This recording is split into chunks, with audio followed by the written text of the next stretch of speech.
Meus queridos amigos, muito boa tarde.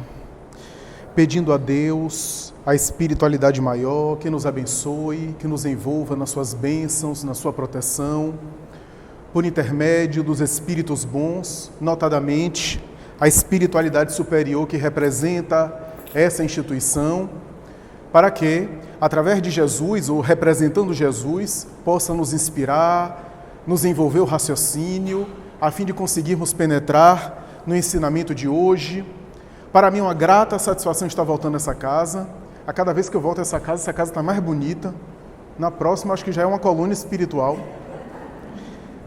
E o acolhimento também cada vez é melhor. Gostaria de agradecer, portanto, a generosidade, a gentileza com que sempre eu sou tratado, na pessoa de Osvalnice, em nome de quem eu saúdo também todos os trabalhadores, toda a equipe que moureja nessa instituição, e pedir desculpa só porque no final da nossa palestra a gente vai se locomover para outra instituição. A gente tem uma palestra às 19 horas no bairro de Massaranduba, e por isso eu não vou poder me deter tanto tempo aqui, mas eu vou cumprimentar, é claro, não vou sair às pressas assim à francesa, no corre-corre, dizer que esse tema é um tema dos mais relevantes, um tema muito feliz que foi escolhido, e a gente vai começar agora as reflexões.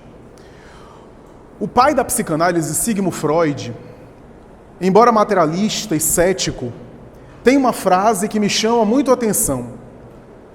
Disse ele, em uma das suas afirmações, que parece que o inconsciente pensa que é imortal.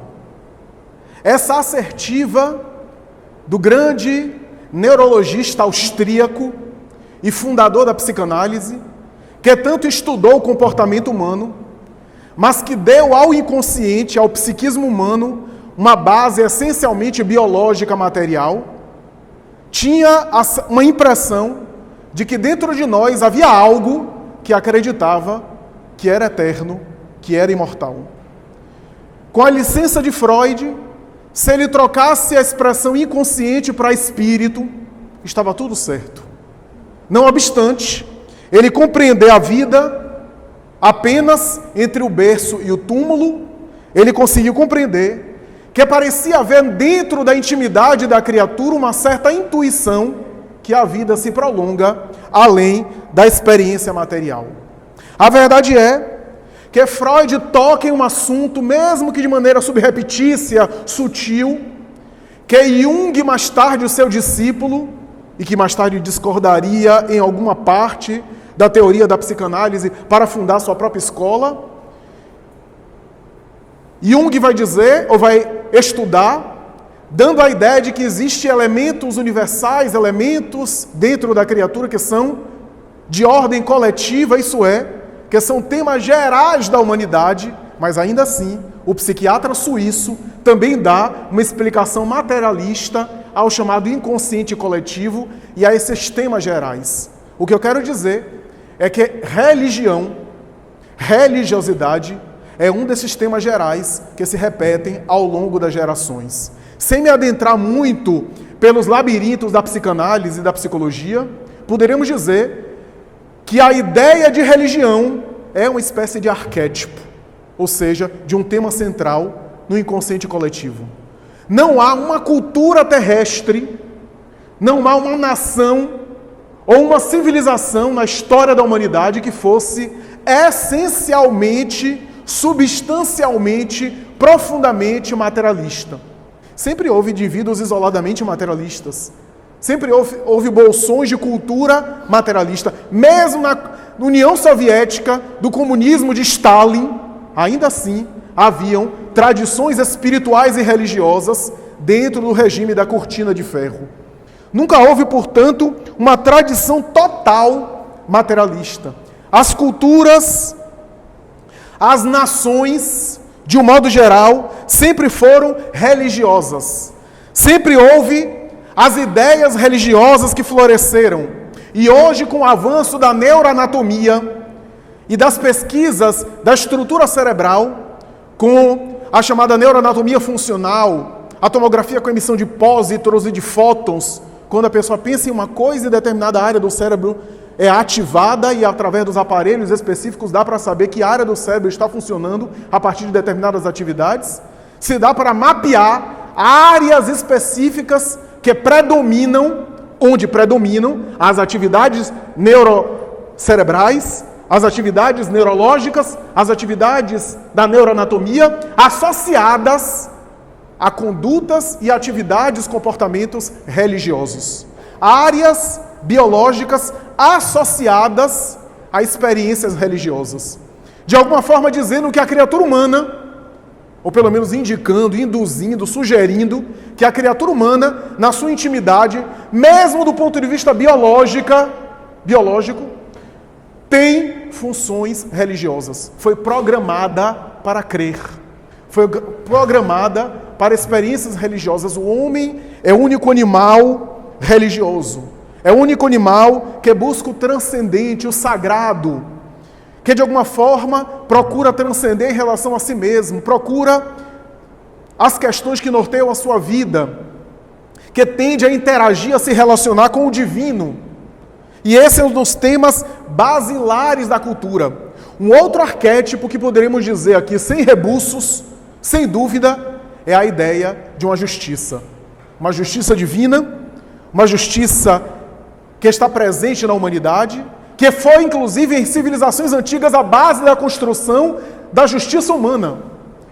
Porque as grandes colocações legais que fomentaram os ordenamentos jurídicos do passado tiveram por bases experiências religiosas, concepções de uma justiça transcendente, de uma justiça divina, desde a Pedra de Roseta e mesmo antes, até a Lei do Talião, e mais tarde todas as construções jurídicos, legais, muitas vezes tiveram fontes ou tiveram associações com experiências religiosas. A verdade é que sempre ao longo dos tempos, nas civilizações, ao lado da ideia religiosa, havia sempre uma concepção de uma compensação, de determinadas compensações que o indivíduo deveria enfrentar do ponto de vista espiritual e religioso.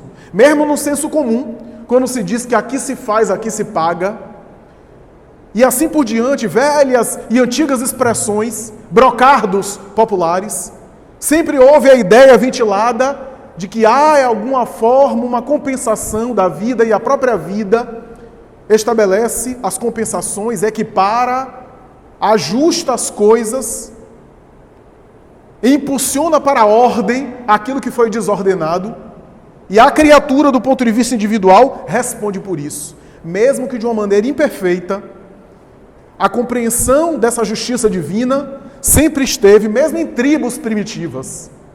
Os estudiosos dizem que os índios das Américas acreditavam no paraíso selvagem, em que, após a morte, davam prosseguimento às experiências da caça, das lutas e do fumo, muito comum naquelas tribos das Américas. As tribos Maori, que viviam praticamente em guerra contínua, acreditavam que após a morte, o estado ideal seria de belicosidade, de contínuo conflito, em que a guerra deveria fazer parte de uma espécie de felicidade eterna daqueles que continuavam se digladiando após a experiência material. Os hindus, cuja cultura tanto nos fascina, cultura multimilenar na história da humanidade, através dos seus livros sagrados, fala sempre de um juiz dos mortos, que apareceria após a experiência física, conduzindo a criatura ou para o paraíso celeste, cuja descrição não é muito bem detalhada e que diverge de autor para autor, ou então para o reino de Varuna, o deus das águas, porque na concepção hinduísta, as regiões mais baixas, mais densas após a morte estariam no submundo aquático, nas regiões profundas dos oceanos, e que estaria de alguma forma reservada à alma equivocada o encontro com as serpentes marinhas. Essa era a noção antiga. Por outro lado, os assírios e os caldeus acreditavam que a alma após a morte vagueava qual sonâmbula, experimentando as sombras das suas próprias imperfeições e paixões, como se estivesse num pesadelo ou num sonho, e cada qual estaria mais ou menos lúcida, mais ou menos consciente, de acordo com o tipo de vida que levaram na experiência material. A Grécia, que desenvolveu uma concepção ainda mais sofisticada, mais elaborada a respeito de uma justiça divina, estabeleceu que, após a morte, o indivíduo primeiro era conduzido no barco de Caronte, com uma moeda nos lábios para pagar o barqueiro a viagem pelo Estige, o rio da morte, na direção do outro lado da vida, onde seria recebido por Hades, o deus dos mortos, e ali estabeleceria uma espécie de julgamento de Minos, julgamento esse que estabeleceria ali a entrada da alma nos campos elíseos ou nas regiões do Tártaro, regiões de sofrimento que a mitologia romana mais tarde vai estabelecer de uma outra forma. A verdade é que no judaísmo, o judaísmo antigo, da antiga Palestina, que também estabeleceu a palavra Kel, ou Shel, a depender de quem se fala, que seria a semelhança do mundo dos mortos, para onde a criatura vai, mas os judeus não tinham uma ideia muito apropriada a respeito disso, sabia dessa região, sabia desse mundo, e se falava a respeito também de Geenas, para onde a alma iria quando não cumpria bem a lei essa que era a legislação do povo hebreu, apresentada especialmente pelo Decálogo, ou melhor, pelo Pentateuco mosaico, que estabeleceu seus 613 mandamentos, dos quais o Decálogo é a parte mais famosa, e a partir daí, a alma que transgrediu esses mandamentos, que eram a lei civil, a lei jurídica, a regulação do povo, e também, ao mesmo tempo, a lei ou a ética religiosa, era uma coisa só, deveria ser julgada, portanto, por Yahvé. Se não fosse para Geenas infernais, estariam num local de espera para mais tarde entrar no Roland Rabar, a expressão judaica que significa mundo por vindouro, um mundo feliz que a alma, após a morte, deveria esperar. A mitologia romana estabelece também um conceito muito parecido com a grega, em que o Tártaro está presente, o Tártaro como região de sofrimento, da qual o indivíduo entrava, ou na qual o indivíduo entrava através do Orco, um dos deuses ou divindade infernal. E ali, na mitologia romana, parece haver uma elaboração maior, porque o tipo de punição que estabeleceria em várias alas, talvez por conta da influência do poeta Virgílio, especialmente Virgílio, que descreveu um pouco essas regiões, digamos assim, de suplício, onde havia punição para aqueles que desencadearam guerra, o assassinato, etc., etc., a depender do tipo de conduta que se estabeleceu. E por outro lado, a alma feliz, em consonância com os deuses, deveria ir para Urano, onde estaria ali, nos céus, recebido pelo próprio Urano, ou Minos, na tradição grega, que seria filho de Zeus, do panteão. Urano, que deveria ser o responsável pelo Olimpo, na tradição da mitologia romana. Os egípcios, com o tratamento que davam ao corpo, através da mumificação do cadáver, acreditavam não apenas na reencarnação, mas também defendiam substancialmente que a alma dos mortos tinha que voltar para continuar cumprindo aquilo que ficou em aberto, com o corpo físico que deveria ser conservado. Daí os faraós, que tinham ao lado do cadáver pedras preciosas, joias e comida, que deveria depois da morte voltar com fome, naturalmente, para naturalmente dar prosseguimento às suas experiências, mas acreditavam numa justiça que deveria ser através da metempsicose, doutrina apregoada por Pitágoras especialmente, e na cultura egípcia, que boa parte dos egípcios advogavam, a ideia segundo a qual o indivíduo, como punição, a depender da sua conduta, regressava à vida material em corpos animais, para de alguma forma responder na limitação dos corpos animais pelos erros que praticou. Mais tarde, Maomé, nas suas visões memoráveis, quando entra em Jerusalém, tem um transe profundo e começa a ditar o Corão, estabelece a sua visão essa que deve ter vislumbrado do mundo espiritual, na sua mediunidade e paranormalidade extraordinária, em 7 locais, 7 andares do céu, e 7 também subdivisões dos infernos, palavra que já era utilizada a partir de então. E essas divisões, de alguma forma, tinham correspondência com o tipo de temperamento e de conduta psicológica que o indivíduo se permitiu. Mais tarde, Dante Alighieri, o escritor florentino, na sua Divina Comédia, em experiências de emancipação da alma, conduzido pelo próprio poeta Virgílio, escreve a obra fantástica, simbólica e antológica da Idade Média, dividindo, portanto, também os céus, expressão da Idade Média, e o purgatório, que ele também descreve, e o inferno, com as suas subdivisões, as suas regiões variadas, de acordo com o tipo de crime: calúnia, homicídio, matricídio, infanticídio, adultério e assim por diante, estabelecendo, portanto, uma visão bem compatível com a teologia medieval. Aliás, a Divina Comédia influenciaria boa parte da mentalidade da teologia medieval. E para além de Dante Alighieri, a Idade Média com seus santos, desde São João Crisóstomo a Santa Teresa d'Ávila, desde São João da Cruz aos grandes místicos dos monastérios, que visualizavam o mundo invisível e que traduziu na linguagem medieval os infernos e os céus, especialmente a Teresa de Ávila, que escreveu tanto sobre os infernos que ela visualizava na linguagem medieval para descrever uma justiça divina que era e que sempre foi, ao longo dos tempos, traduzida dentro de uma roupagem imperfeita, de uma linguagem difícil de acessar de completo, conteúdo que não era totalmente compreensível, uma justiça que tinha algo de muito rigorosa e que exigia, o que de alguma forma imprimia medo nas criaturas, uma justiça divina que era, de maneira geral, colocada de uma forma taxativa e eterna para erros temporários, porque era a concepção do ser humano a respeito das leis do cosmo, da ética cósmica que norteia o universo. É natural que essa noção, ao longo dos tempos, vai variando, vai melhorando, mas ainda assim, mesmo com a tradição cristã do Ocidente, sempre foi uma ideia pálida, imperfeita, que não respondia a todas as perguntas, que sempre abria espaço para questões não respondidas, que gerava conflitos, que não se tinha muito ideia, especialmente ideia das regiões felizes. As regiões felizes eram quase sempre feitas de pessoas ociosas, porque trabalhar era coisa de escravo, e o indivíduo que ficava lá ficava quase sempre sentado no trono, porque na sociedade o rei era a coisa mais ambicionada e rei não trabalhava.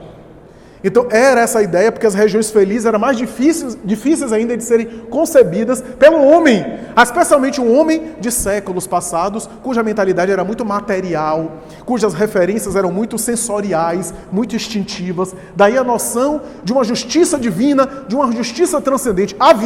Sempre houve dentro do ser humano, mas contaminada com as suas paixões, contaminada com seus preconceitos, contaminada com as suas referências, com as suas superstições, e por isso sempre as explicações a respeito da justiça divina nunca convenceram completamente. Sempre deixaram lacunas, nunca satisfez por completo a compreensão da criatura, nunca ofereceu à criatura humana uma explicação assim para todas as questões humanas. Sempre houve aquela coisa de, sim, e para isso aqui, como é que a justiça divina responde? Como é que se explica isso daqui, do ponto de vista dessa teologia, dessa teoria? Nunca conseguiu explicar tudo, nunca conseguiu satisfazer completamente, sempre houve dúvidas, e para essas dúvidas havia o mistério do dogma, a teologia que estabelecia o mistério, diante do qual não se podia perguntar, porque era a vontade de Deus que assim o fez. E por isso, ao longo dos tempos, a humanidade sempre teve inquietações a respeito disso. O Espiritismo, em pleno século XIX, século, aliás, que a humanidade já estava saturada das explicações religiosas seculares. Século em que a mentalidade humana, fascinada pela ciência, fascinada pelas descobertas do conhecimento científico dos laboratórios e das faculdades, das universidades laicas, não religiosas, que começaram a formar, que começavam a se divorciar da religião, que mentes intelectuais privilegiadas não mais podiam aceitar aquelas explicações medievais da religião. O Espiritismo surge justamente nessa hora, na hora que a humanidade periclitava do ponto de vista espiritual e metafísico, na hora em que grandes filósofos do século XIX chegavam a dizer: oração, religião, espiritualidade é coisa de quem não sabe pensar, é coisa de quem não sabe raciocinar, é coisa de gente ignorante. A ciência consegue matar Deus, espiritualidade, e demonstrar que as explicações religiosas, e realmente era, do ponto de vista da religião conhecida, não consegue satisfazer o espírito humano. Não tem lógica, não tem coerência. É nesse momento, é nesse caldo de cultura que a doutrina espírita surge, com fôlego de explicação racional, com experimentação científica, através do método mediúnico, mas sobretudo com uma filosofia que sai do fenômeno, filosofia que é muito mais profunda do que o fenômeno, para explicar a razão de ser de todas as coisas, a causa de várias ocorrências, e para fazer uma espécie de síntese da sabedoria universal. Allan Kardec, em O Livro dos Espíritos, nas suas 1019 perguntas, estabelece um resumo notável das grandes questões do espírito humano. E nas obras subsequentes, as obras da codificação, ele começa a aprofundar e desdobrar aqueles elementos que já estão presentes em Perguntas e Respostas em O Livro dos Espíritos. É por essa razão que nós iremos ver Allan Kardec, na questão, por exemplo, sobre as causas primárias de Deus, desenvolvê-las em A Gênese, que é o trabalho sobre a origem do universo, a criação divina. Sobre o mundo espiritual, segunda parte do Livro dos Espíritos, ele estuda e aprofunda aquilo em O Livro dos Médiuns, que é o livro responsável pela relação, de maneira segura e metódica, do mundo material com o mundo espiritual. A respeito de um código de conduta compatível com a espiritualidade, compatível com as tradições religiosas, compatível com uma ética cósmica espiritual, compatível com a vida que a gente vai viver após a morte. As leis morais, terceira parte do Livro dos Espíritos, descambaram ou desembocaram na obra O Evangelho segundo o Espiritismo, que é o aprofundamento daquilo, quando os Espíritos dizem, nessa parte das leis morais, que a proposta de Jesus, a sua doutrina e a sua vida, portanto o Evangelho, é a síntese mais perfeita dessa lei colocada em palavras. E na última parte, quarta parte, das esperanças e consolações, Allan Kardec mais tarde desenvolve e aprofunda esses temas, esperanças e consolações que têm a ver com justiça divina, compensações, penas e gozos que a alma deve enfrentar após a morte. Como é que é isso? Como é que é a justiça divina? Na obra O Céu e o Inferno. A justiça divina segundo o Espiritismo. E nessa obra, Allan Kardec, a princípio, faz um levantamento teórico sobre as grandes teorias do céu e do inferno, da noção de justiça divina ao longo dos tempos. Depois, ele passa o microfone para os espíritos e deixa os espíritos darem depoimento. E divide as comunicações por temas. Espíritos que foram bons, e ele coloca todas as comunicações que recebeu dos espíritos bons em um capítulo específico. Há outra, espíritos que foram criminosos, que cometeram crimes hediondos, por exemplo. Como é que estão? Então, eram os próprios espíritos que iam dar o relato como é que estavam. Kardec abriu o microfone, deixou os espíritos dizerem como é que estão lá. Eram os próprios espíritos que diziam como é que era. Aqueles que eram medianos, aqueles que optaram, por exemplo, pelo suicídio, tema que está sendo tão ventilado aqui. Há explicações a esse respeito. Espíritos que viveram expiações na Terra e como se encontram, a depender do tipo de vida que levaram. Um verdadeiro estudo extraordinário.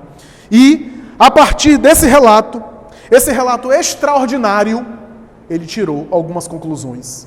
Conclusões essas que estruturaram um texto que está no Céu e Inferno e que serve de nosso tema, chamado Código Penal da Vida Futura.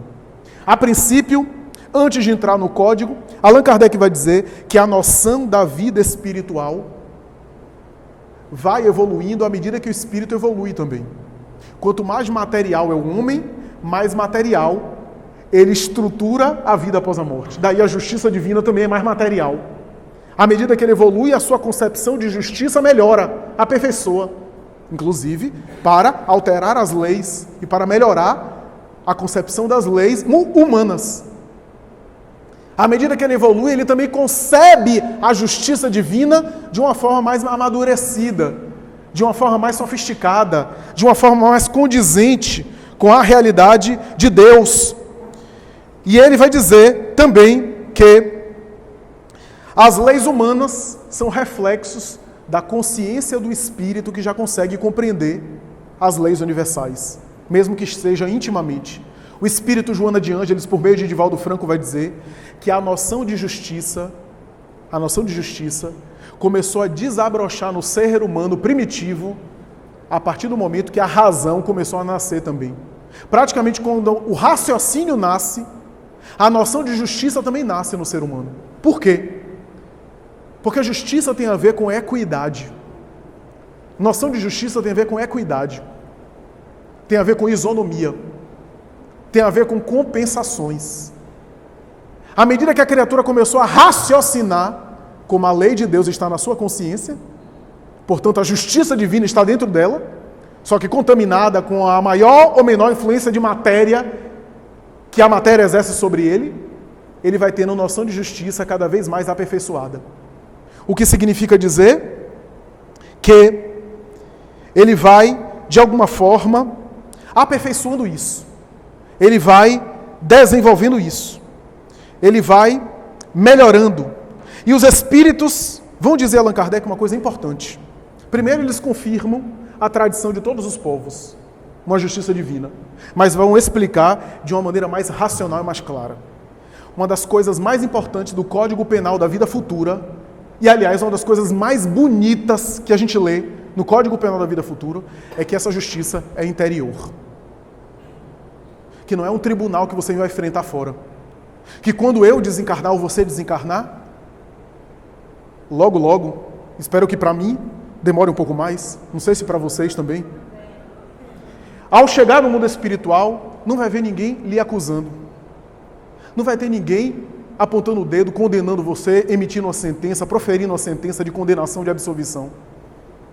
Ninguém vai precisar fazer isso, porque está dentro de você. Não vai precisar nem mandado da Polícia Federal, Ministério Público, nada, porque tudo isso acontece por dentro. O tribunal é interior, é o próprio espírito que se encontra consigo mesmo e alegra-se com o bem que foi feito e lamenta o mal que foi praticado. A soma do bem e do mal que vai proporcionar a felicidade ou a infelicidade do espírito, que começa aqui, que começa durante a vida física. Enquanto, portanto, isso é uma questão interessante a gente pensar, enquanto a justiça dos homens precisa dos homens, porque a lei em si mesma é um texto, a lei humana é um texto. Se não tiver os operadores do direito, se não tiver aqueles que executam a lei não funciona. A lei humana precisa do ser humano. A justiça divina não precisa dos homens, porque se opera por dentro. Mesmo que eu não queira, eu estou sendo o tempo todo influenciado, ou melhor, eu estou vivenciando a justiça divina dentro de mim. A justiça está se operando. Não precisa, portanto, de ninguém. Não precisa de acusação. É a questão 621 de O Livro dos Espíritos, onde está escrita a lei de Deus, na consciência. Se na consciência está na lei de Deus, se a lei de Deus está na consciência, a justiça divina está na consciência. O Código Penal da vida futura é da vida futura. Podíamos dizer que é um Código Penal da vida espiritual. Aí alguém vai dizer, não, então o Código Penal é só da vida futura, deixa eu desencarnar, que chegando lá eu vou ler essa Constituição Federal. Eu vou me matricular em algum curso para aprender esse Código Penal. Não. É um código penal da vida futura, mas a vida futura ou vida espiritual é uma vida que também acontece aqui, porque somos espíritos. Então, embora seja um código que seja da vida espiritual, espíritos que somos, esse código está sendo acionado mesmo na vida material. A vida espiritual, a coisa é mais explícita. Mas se somos espíritos, estamos influenciados por isso, mesmo dentro do corpo. Ao sair do corpo, espírito sem o corpo, percebemos de uma maneira mais contundente isso. Fica mais explícito. Mas mesmo no corpo, esse código penal está funcionando. Então isso é importante a gente aqui colocar. É da vida futura. Vida futura, na expressão kardeciana, é sinônimo de vida espiritual. Então, é o código, isso é, são os elementos que compõem o tipo de vida que a gente vai levar após a desencarnação. Mas que começa aqui. Muitas vezes começa aqui. Porque esse código penal também atua no mundo físico. O que significa dizer que é uma justiça que não tem fuga, que não tem aparência. Aqui no mundo físico a gente pode fugir temporariamente. Aqui no mundo físico a gente tem um monte de distração. A gente pode fazer o mal e depois anestesiar a consciência, embriagar os sentidos, pode fugir por uma série de coisas. Tem um monte de distração que pode nos entreter temporariamente. A gente pode de vez em quando fazer de conta que... E tem tanta coisa que a gente distrai. A gente dorme, a gente acorda, a gente come. A gente usa os sentidos materiais. A gente se distrai com um monte de coisa e a gente vai deixando para lá. É possível. No mundo material tem tanta coisa, tem tanto compromisso material. Na matéria, a matéria nos embota em boa parte. E ao mesmo tempo é uma justiça que nos desnuda. Porque no mundo material a gente olha aquele cidadão e diz assim, meu Deus, que pai ótimo. Olha, aquele fulano é um pai tão bom. Todo dia de noite ele bota os meninos todos para dormir assim, coitadinho. Ele chega de cansado do trabalho, ainda bota todo mundo assim, os 3 filhos para dormir. Que pai exemplar! Aí quando a gente vai ver como é que é, ele bota os meninos assim. Ô demônio! Cadê que não dormiu ainda? Vai, se cobre! Se cobre, porque senão vai ficar gripado, vai trabalho para mim amanhã, viu? Aos olhos do mundo ele é um pai ótimo. Agora, nem sempre é. Às vezes a gente parece algo que não é intimamente. Aquela esposa maravilhosa, coitadinha, aquela esposa dedicada à família. Meu Deus, que mulher fantástica. Todo dia ela bota a comida do marido, faz o prato para ele, é tão devotada. Aí quando a gente vai ver nos pormenores da justiça divina, ela frita o ovo 5 horas da tarde. O coitado chega às 9 da noite, aquele ovo gelado. A gente não sabe. A gente não está na intimidade do sujeito. A gente não sabe como isso se processa por dentro. Então isso passa. Eu estou ilustrando com coisas assim cômicas para dar uma ideia. Então, eu me lembro de uma frase de um grande pensador que ele chegou a especular dizendo o seguinte: será que toda justiça humana não é, de alguma forma, uma forma de vingança? Ele especula dessa forma. Eles, mesmo que de maneira razoável, de maneira justa, de maneira coerente, para justiçar um crime, será que a nossa justiça humana não é sempre, de alguma forma, uma forma de se vingar? Porque, veja, eu bato no seu carro e quebro o seu carro. A justiça humana não consegue impedir que eu quebre o seu carro. A justiça humana vai agir depois que o dano foi provocado, para recolher os cacos e tentar compensar e amenizar. O que é que pode fazer? Aí entra na justiça, você recebe aí uma indenização, um reparo, compensou. Mas aí quando eu mato, por exemplo, um filho de alguém, qual é a compensação? Como a justiça humana vai compensar? Vai dar o filho de volta? Indenização. Quanto vale seu filho? Tem dinheiro que pague? Alguém que mata 1, 2, 3, o direito penal faz o quê? Privação de liberdade. enclausura aquele sujeito para que ele não continue matando mais, mas as vidas que ele já tirou, não tem como voltar. É só para ele não continuar prejudicando a sociedade, se ele é danoso à sociedade, continuar matando, e não prejudicar ele mesmo, porque ele está se comprometendo mais. Então a justiça humana contém. A justiça humana limita, para que a gente tenha um mínimo de condição de viver em sociedade.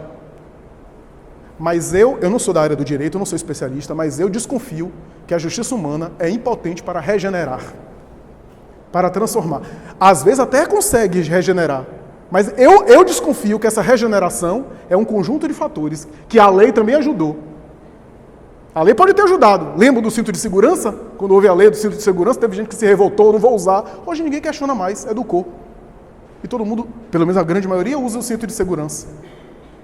A lei humana ajuda, mas eu desconfio que não é só a lei por si mesma. Há outros fatores individuais. Porque se eu hoje promulgar uma lei no Congresso, legislar que a partir de amanhã todo mundo vai ser fraterno, vai ajudar os outros, vai ser amável, não vai tratar ninguém com grosseria, vai pegar? Só porque está no papel, na lei? Eu desconfio que a lei humana tem os seus limites. A lei humana contém para que o alto e a vida possa fazer sua parte. A gente dá prisão perpétua para alguém, para ele não se complicar mais. A gente encarcera, priva alguém de liberdade, para que ele não se complique mais. Mas isso regenera? Não necessariamente. Há outros fatores que a lei humana não tem. Isso não é nenhuma crítica à lei humana, muito pelo contrário. Sem a lei humana a coisa seria muito pior. A gente viveria num caos. Mas eu estou dizendo que a justiça humana possui limites. Limites. Por quê? Porque eu mato alguém, a justiça humana vai fazer o quê comigo? Como é que eu vou conseguir reparar aquele erro? Do ponto de vista de trazer a vida de volta. Só que a justiça divina tem mecanismos impressionantes. Porque a justiça divina vai fazer com que aquela pessoa que eu matei, eu receba mais adiante como filho. Tirei a vida, dou a vida. A justiça divina vai fazer com que eu, que perturbei alguém, receba essa pessoa lá na frente, como filho, como filha, ou como parente, perturbada. Para eu saber agora reorientar. A justiça divina, portanto, tem mecanismos que nos escapam. Quem lê o nosso lar vai ver lá. O pai de André Luiz no umbral com 2 amantes. A mãe de André Luiz. Eu fico com medo dessas histórias, porque toda a história de André Luiz e dos espíritos, sempre os homens estão no umbral e as mulheres estão bem. Eu fico incomodado com essas histórias. Vocês já notaram isso? Os maridos estão péssimos, sofrendo, e as mulheres bem nas colônias, ótimas. Enfim, a mãe de André Luiz, ótima, numa região feliz para além de nosso lar. E o marido, no mundo espiritual inferior, com as 2 amantes que teve na terra. É claro que tinha que estar com elas 2. Deve ter ficado muito mais com elas do que com a esposa. Estava com elas ali. Imagine, se perturbando lá.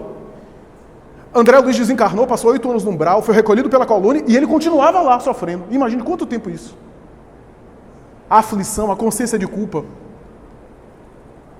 E aí, qual é a programação? Quem lê o nosso lar sabe. A programação era, mais tarde, ele reencarnar, receber as 2 meninas como filhas. A mãe de André Luiz, aí que eu acho que é interessante, porque aí escapa a justiça. A mãe de André Luiz não precisava vir, não precisava reencarnar. Ela escolhe voluntariamente reencarnar para ser mulher dele novamente e ajudar ele a receber. O débito era dele, não era dela. Mas o amor vai para além da justiça. Ela escolhe voltar junto dele para estar com ele, ajudando ele. Agora, coitado desse pai. Imagina essas 2 amantes mais tarde como filha na adolescência. Você vai ver esse pai indo para o centro espírita, querendo passe, desobsessão, medindo a pressão, porque vai dar trabalho. Nele, não nela. Ela vai ser aquele anjo bom que vai intermediar os conflitos dentro de casa. Então, a justiça divina tem essas... Allan Kardec, eu acho fantástico o Código Penal da Vida Futura. Olha o que ele diz. Ele diz que todo sofrimento está ligado a uma imperfeição. Quanto mais imperfeito, mais o espírito sofre. Quanto mais aperfeiçoado, menos ele sofre. Quer dizer, não está fora, está dentro da gente. Olha que bonito. Kardec chega a dizer, não há uma só imperfeição que não carregue consigo suas consequências inevitáveis. Ou seja, o castigo divino é da própria imperfeição que eu carrego. É minha própria imperfeição que já é o castigo. Por exemplo, Se eu sou indisciplinado, é melhor nem falar em disciplina, porque eu tenho horários agora, mas enfim. Mas se eu sou indisciplinado, para chegar aqui, por exemplo, eu saio 5 minutos, eu moro lá na Pituba, Salvador. Se eu sair 5 minutos de casa, 5 minutos para o horário da palestra aqui, como é que eu vou chegar aqui? Vou chegar aqui tendo um infarto, cortando os outros, querendo acelerar no momento que não tiver radar e diminuir quando tiver radar, para chegar no horário. Quem é que sofre com isso? Eu. Por quê? Uma imperfeição. A imperfeição gera sofrimento. Qual é a imperfeição? Indisciplina. Toda imperfeição traz sofrimento. Qualquer que seja ela. Se eu sou impaciente, as pessoas me irritam com facilidade, eu fico impaciente. Traz o que para mim? Sofrimento. Se eu sou muito orgulhoso, qualquer coisa que alguém diz, eu me sinto humilhado, me sinto ferido, me sinto melindrado. Sofrimento. Então veja que coisa interessante. Kardec chega a dizer, existem imperfeições cuja regularização, o resgate, é a própria modificação de comportamento. Porque como não afetou o outro, só afetou a si mesmo, a mudança de comportamento já é o resgate daquele débito. Então o indivíduo foi excessivo, agora é moderado. E assim por diante. Porque a punição está na própria imperfeição. Come demais, passa mal. É a lei divina. Agora, quando eu faço mal aos outros, eu tenho que corrigir esse mal. Não necessariamente com o outro. Porque às vezes o outro não precisa, já me perdoou. O perdão tira a pessoa do processo. Mas eu que fiz o mal, eu preciso regularizar aquilo. Com outra pessoa, com a lei. Entende? Agora, se eu fiz mal ao outro e o outro ficou magoado comigo, uma hora eu vou ter que encontrar aquela pessoa para poder desfazer essas mágoas. Porque eu agredi e a pessoa ficou magoada. Então houve uma conexão. Se a pessoa me perdoa, eu continuo com o débito, eu vou ter que regularizar, porque eu não devo a ela, eu devo a lei. Ela que saiu do processo. Por isso que eu vou avisar aqui uma coisa. O perdão é bom para quem perdoa. Aviso isso às sogras, às noras, aos genros.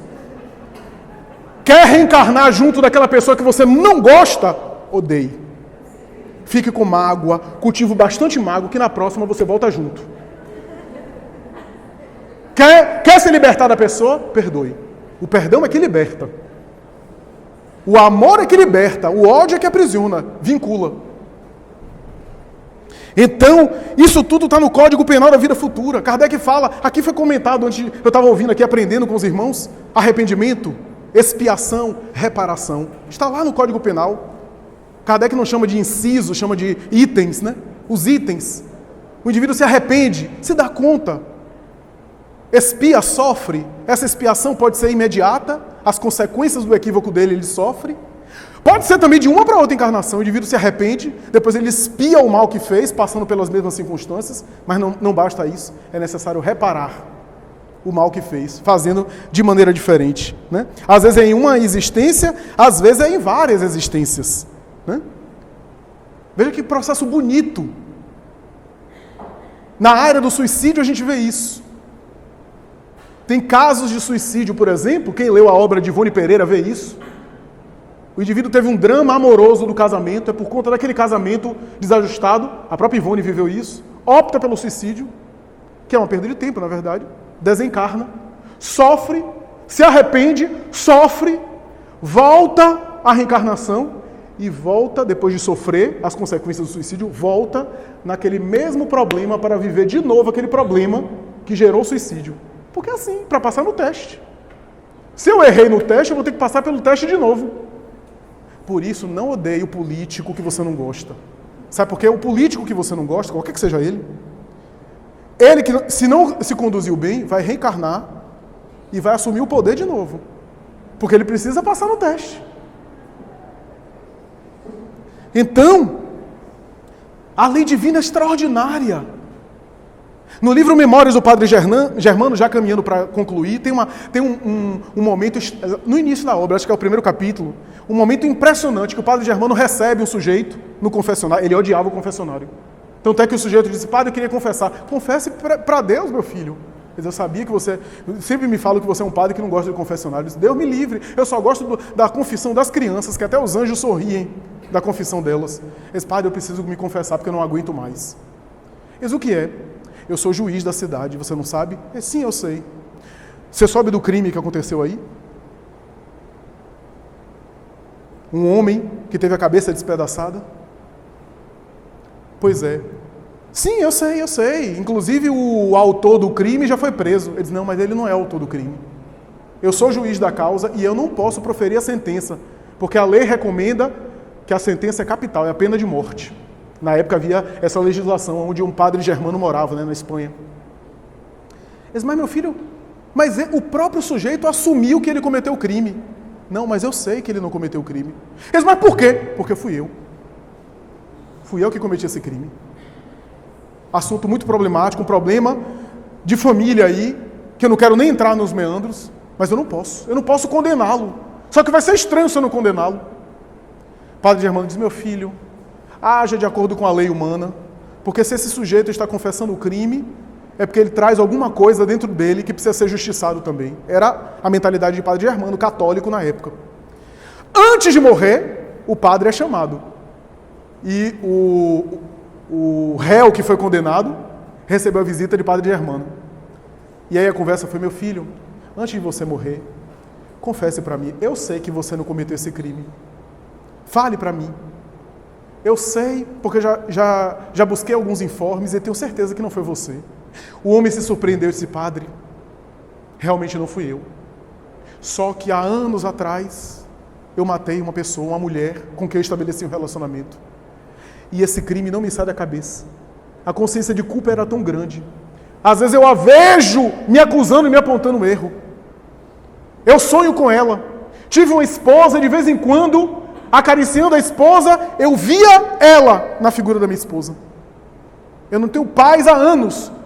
Então, quando esse crime apareceu, que ninguém sabe quem é o autor, eu quis assumir a culpa para me aliviar. Eu estou me sentindo mais aliviado agora, embora saiba que vai morrer. Ela diz, meu filho, mas por que você não assumiu o outro crime? É porque não há ausência de provas. Não seria suficiente. E ele, então, foi levado à pena de capital. Veja como a nossa consciência é interessante. Na obra Ação e Reação de André Luiz, há um caso que eu já contei em algumas palestras, de uma mãe que era atriz, engravida no relacionamento, o companheiro não assume a criança, naquela época, não assume a criança, abandona e vai adiante. E ela fica com um bebê de uma menina, ela tem que reduzir e sacrificar praticamente a profissão dela como atriz, envereda para trabalhos assim mais simples, costureira, etc., para se manter de maneira muito difícil. O tempo passa, essa menina cresce, se torna uma jovem adulta, mais tarde se casa. E quando ela se casa, não tendo condições, vai morar com o marido na casa da própria mãe, que acolhe os dois, muito bem. Acolhe ele como filho. O relacionamento vai adiante, eles começam a periclitar, ele começa a se perturbar, alterar a conduta, começa a encher os ouvidos, ela começa a se tornar uma pessoa mais fútil. Enfim, a história é muito longa, mas chega um momento que ela decide botar a mãe para fora de casa. Se reúne com o marido e resolve, porque a mãe ali estava impedindo a privacidade do casal, a mãe idosa. E o dia, a cena que André Luiz descreve é impressionante, porque no dia que ela ia botar a mãe para fora de casa, a mãe diz assim, minha filha, você está vendo como é que está aí fora? Está chovendo e está nevando. Eu não me lembro agora qual era a região, mas estava caindo neve. Está muito frio. As malas assim na porta de casa. Está muito frio, minha filha. E ela disse, e daí? Não quero saber, a senhora vai sair hoje. E ela vai viver na rua, o mundo espiritual é fantástico, uma amiga de infância encontra ela ali, acolhe ela, vai morar na sua casa, passa o resto da vida, os últimos dias assim, angustiada e de desgosto, inclusive, em relação à filha. E a filha vai, aspas, ser feliz. Sai adiante. Só que nunca esqueceu daquilo. Porque a gente já fez e nem se arrependeu. Você está dentro da pessoa? Você não sabe o que está se processando por dentro. Ela nunca esqueceu. Aí viveu uma vida excessiva, começou a abusar de álcool, que é uma forma também de anestesiar a consciência, começou uma vida extravagante, começou a ter atrito com o marido, começou a ter uma vida até promíscua. Enfim, o tempo passa e ela não consegue ter uma vida até longa não. Desencarna até jovem. Entra no mundo espiritual cega e com uma série de perturbações, por causa da culpa, ela fica com uma espécie de transtorno mental. A própria mãe vai recebê-la, recebe ela, só que ela não reconhece a mãe. No Código Penal da Vida Futura, ele diz assim, a pior dor de um espírito que fez o mal é encontrar sua vítima. É reencontrar aquele que fez mal. É o pior constrangimento. E a mãe se oculta com isso, para não constranger a filha. Pega, leva para a colônia. E aí André Luiz descreve que tem um momento que ela diz assim, se acalme, durma um pouco. E a mulher cega diz assim, quem é esse anjo que me acolhe e que tem uma voz que me lembra da minha mãezinha? E começa a chorar. E André Luiz descreve a situação difícil, a situação perturbada, a situação lastimável daquela mulher. Sabe o que mais ela sofria? Sabe o que era o maior sofrimento desse espírito? Ela morria de frio. O frio daquela noite, que ela expulsou a mãe de casa. Olha como a consciência é. Ela sentia frio no mundo espiritual. Então, meus amigos, isso tudo é para dizer que o Código Penal da Vida Futura, se não me engano são 33 itens, se não me falha a memória, são itens que Kardec com a síntese coloca ali o que é que nos acontece, que está dentro de nós, e que é belíssimo porque nos dá a possibilidade de sermos felizes, a depender do tipo de vida que a gente leva. Que o erro que eu cometo agora não vai ser castigado, se eu puder reparar. E se for castigado, é um castigo que eu próprio me inflijo. Pela culpa, ninguém vai me castigar. E que eu tenho um tempo de reparar. E Kardec conclui dizendo, a cada um segundo suas obras. Conforme dizia Jesus. A cada um segundo suas obras. É necessário, portanto, entender que se a gente ao desencarnar vai encontrar com a própria consciência, portanto com as leis de Deus, que a consciência tem as leis de Deus, é necessário que aqui nesse mundo a gente comece a se encontrar com a própria consciência. Se eu tenho dificuldade de conviver comigo mesmo, se eu tenho dificuldade de entrar em mim mesmo, entrar em contato com a minha consciência, tem alguma coisa errada que eu preciso ver. Eu preciso mergulhar em mim mesmo, viajar para dentro. Porque aqui eu tenho mercado para fazer, eu tenho menino para levar para a escola, eu tenho imposto para pagar, eu tenho um monte de coisa, eu tenho festa, show, eu tenho rede social para curtir dos outros, eu tenho um monte de distração. Mas no mundo espiritual não vai ter água mineral que você vai comprar no mercado, não vai ter a cerveja puro malte que você vai encher a cara, não vai ter nada disso. No mundo espiritual você não vai ter essas coisas materiais, você vai estar com você mesmo. Então não adianta. É necessário a gente começar a conviver com a gente mesmo, conviver com a própria consciência. E ajustando as coisas.